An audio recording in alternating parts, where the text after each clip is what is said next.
Hi, my fellow event planners. How are you today? Welcome to the Event Industry Facebook Live.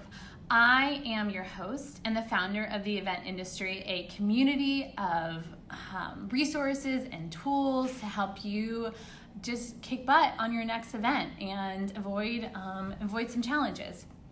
So how are you doing today?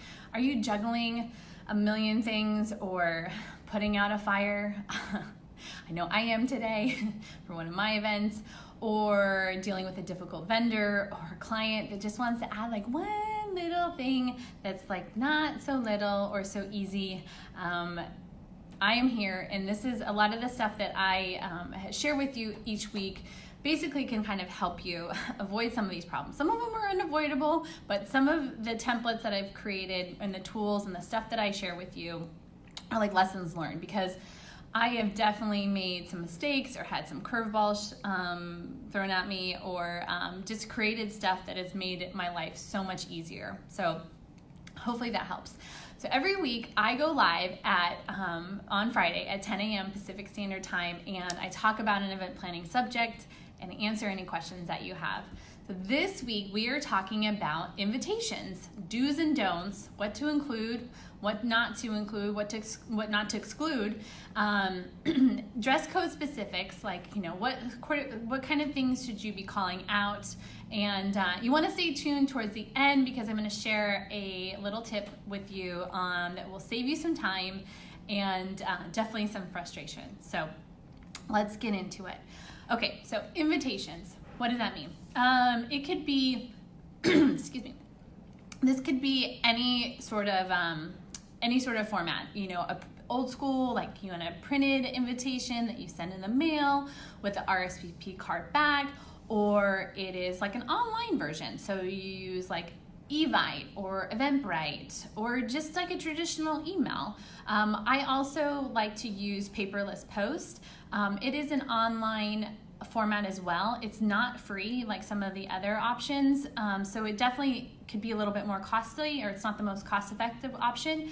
But what I love about it is it's pretty and it also will send your guests like something that looks like an actual envelope. So it kind of has that like virtual online option that you would have that you send in the mail, but it reminds them and has like all the online stuff available to them. So those are the different methods of which sending the information. Now here are some of the do's of what you should include.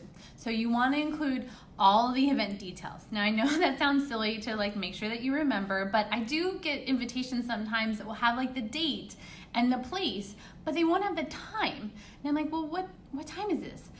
Or it'll say the date and the time, and it'll say like some building. It'll say not that there is a Jen Singer building, but like the Jen Singer building, like where is that? I don't know where that's at, and there's no address, so now I have to like look something up. So just make sure that all of the event details are included and they're very clear and specific. One of the things you also want to include is if there's going to be food included. I got an invitation the other day for an event that they called out that food would be available for purchase. And it's an evening event, and it was really nice that they just let you know that, hey, I know this is around dinner time, but food will be available for purchase, like we're not including it. And I was like, well, that's really nice that they're like, giving you a heads up. So just include all of those details. The second thing is you want to set an RSVP deadline. Now that seems obvious too. One point I will give you about that is you want to back that up. And what I mean by that is if you have to give your vendors account for the number of people or number of guests you're going to have, or you have to give like entree selections, like who's going to have a chicken or who's going to have steak, and say that date is the 20th. Okay, you have to have, everybody has to have all their information by the 20th. You want to set your RSVP date for 2 days before, the 18th, because you're going to have people that are going to email you or call you on the 19th and maybe on the morning of the 20th. So just give yourself a buffer time of a couple days. So set your RSVP deadline, but back that up for people that are going to RSVP late. Okay. Third thing, send your invitation out in a timely manner. And what I mean by that is if you're gonna do a save the date should go out like 4 to 6 months. A save the date is not the event, like an event invitation should be around 6 to 8 weeks. That's when, if you have a big event, maybe this is not something so casual like a birthday party. I'm talking kind of more bigger, special occasion sort of timeline. But you want to give everybody a really good amount of time to plan for this, because if they are going on vacations, they know that, maybe 2 to 4 months out. So if you really want people to get this on their calendar and save the date, do it at least 4 months out. And then the official invitation, 6 to 8 weeks out. So send it out in a timely manner so people get it on their calendar. Okay. Fourth thing, if there is dress code expectations that you have, your client has, make sure you call those out. If it's black tie, call out black tie and offer a suggestion. So that's evening gown or black tuxedo. Cocktail attire, a cocktail dress or a suit. Business attire, basically anything you wear to the office can kind of go under business attire. A fourth one that I've used recently and had it in the past is dressy casual. It's kind of new. Basically what it means is you can wear jeans.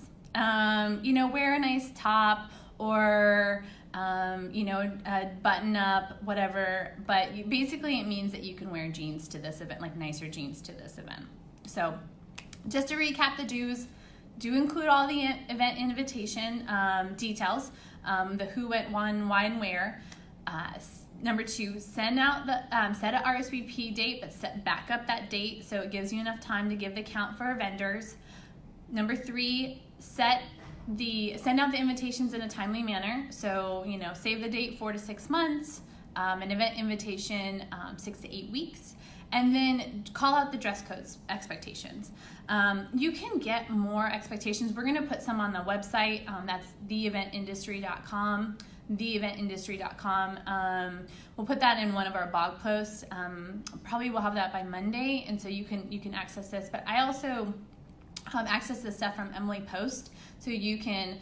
Hers are more specific to weddings, but you can kind of use the same language. The one difference I don't really incorporate that Emily Post does, because she's a little old school, is like female, male specific. Like I don't include those pronouns. I just say like, wear a suit or a dress, where these are the call outs, and kind of leave out those like gender specifics. Totally up to you what you want to do. The one thing I'd also want to mention about dress code or attire is this could be so different depending on where you live. Like obviously dress code specifics in San Francisco or San Diego could differ.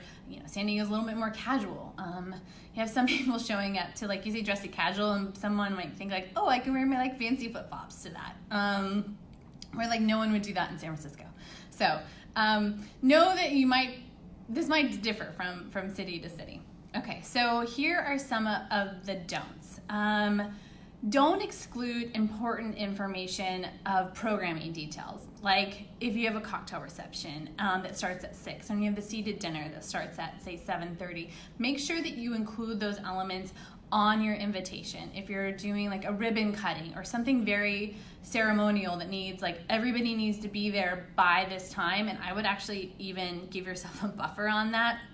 So say if there's something really important, like a speech or something, call it out at a different time. Like say it's maybe at 5 and really you're going to start it at like 5:15, just because people are going to be late. You want to make it really easy for people to RSVP. Nobody wants to mail in stuff these days.